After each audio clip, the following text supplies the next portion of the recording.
Boom, what is going on, y'all? Happy March 24th, 2020. A new day, a new perspective to seek, a new angle to find. And we are going to do just that today. And what I want to talk about is going to be motivation. And I know a lot of times on here I talk about my own experiences and my own beliefs and my own perspectives. But what I want to do today is just present something that I read in a book last week from the book Originals. Talking about motivation and how we should kind of coin that term in our own minds and how we should apply different motivational tactics in our own lives depending on circumstance and situation. There's kind of two sides to this coin, and I try to utilize one side of it.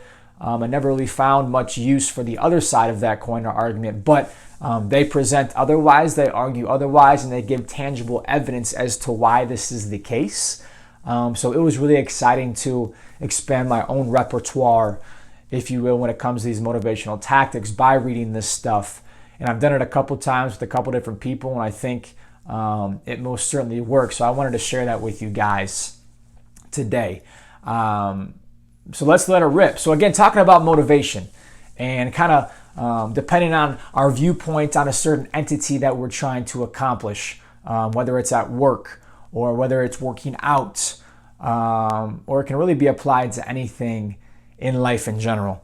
And what they're talking about is how we should choose and go about motivating ourselves depending on our viewpoint on a certain thing. So, for example, and this is going to be the first side of the coin, they say when you have a strong belief in yourself or something that you want to accomplish. So basically it is set in stone. You know that you want to accomplish a certain thing. So maybe I want to bench press 400 pounds, or I want to be the CEO of a company one day, or I want to have the most successful football team in the state of Florida. Whatever. It's already set in stone in my mind, and I know it's going to happen. It's just a matter of when, not if. So that's kind of the first side of the coin. And they said when you are kind of in that frame of mind with these certain entities, okay, you can kind of look at it in two separate ways. How far I have to go to make that happen, or how far I have already come in making that happen. So again, this first perspective is I know what I'm going to do. I know what I want to do. I'm going to make it happen no matter what, and it is going to get done.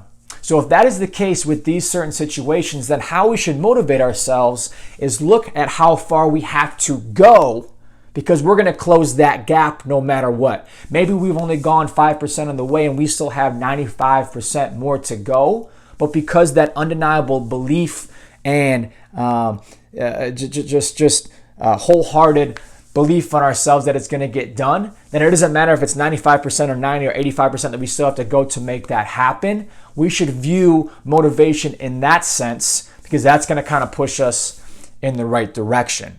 Okay, so that's kind of the first side of the coin. Now the second one is, let's say I want to get back into shape and I want to start working out, but I'm not so sure if it's for me or if I'm going to be comfortable doing it, or I might be embarrassed by doing it, or maybe I haven't worked in 10 years and I want to get back into the workforce and I don't really know if it's going to be for me or if I want to do it this, that, or the other. So kind of in comparison to the first situation, you're not really sure if you really want to be doing what you say you want to be doing, or you don't have enough confidence in yourself to make it happen or get it done. So again, you can either look at how far you have to go, or you can look at how far you have come since the inception of embarking on this certain journey for yourself. And when that belief is wavering a little bit, you're not so sure about it, you should kind of coin that motivation and use motivational tactics that show you how far you have come, not how far you have left to go. Because if you can kind of view it as I've come so far already, why stop now?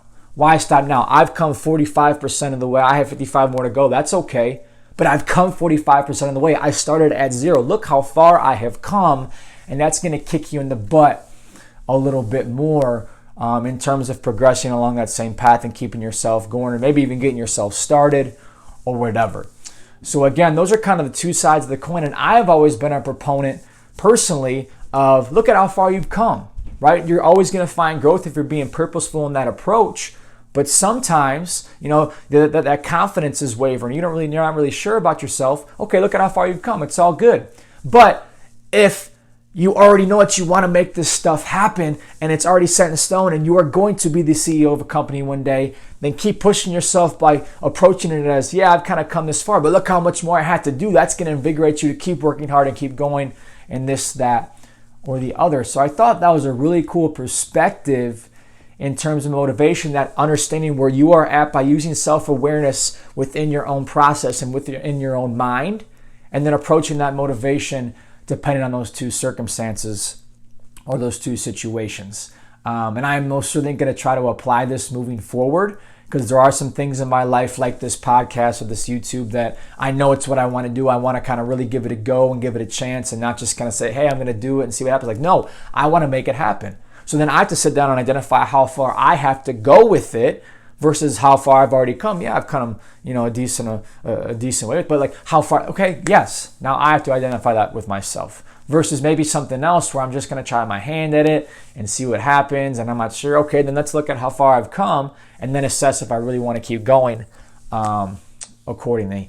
And I know there's a lot of people out there watching or listening that are in that same boat. Like, you want to do something, but how do I go about motivating myself? Try that tactic. How far do you have to go and keep pushing? Or the other side, I don't know if I want to. Look at how far you've come, okay?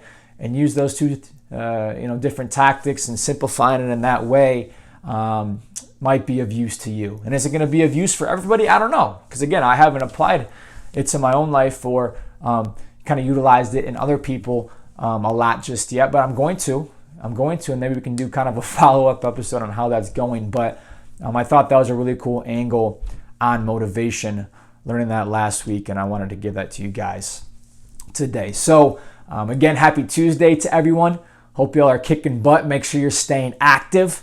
Make sure you're learning. Make sure you're growing. Call somebody, text somebody, FaceTime somebody if you need a little pick-me-up. Pick yourself up. Make sure we're praying, we're meditating. Do what you got to do in that spiritual realm, and keep seeking the positives and the growth no matter what lies in front of you. Okay, so y'all have a fantastic day. Again, happy Tuesday. Put a smile on your face. Keep on chugging, and I will be praying for you all. And I ask that you guys can do the same for me. All right, y'all have a great one. Make it a great one. God bless you guys. Coach Koo.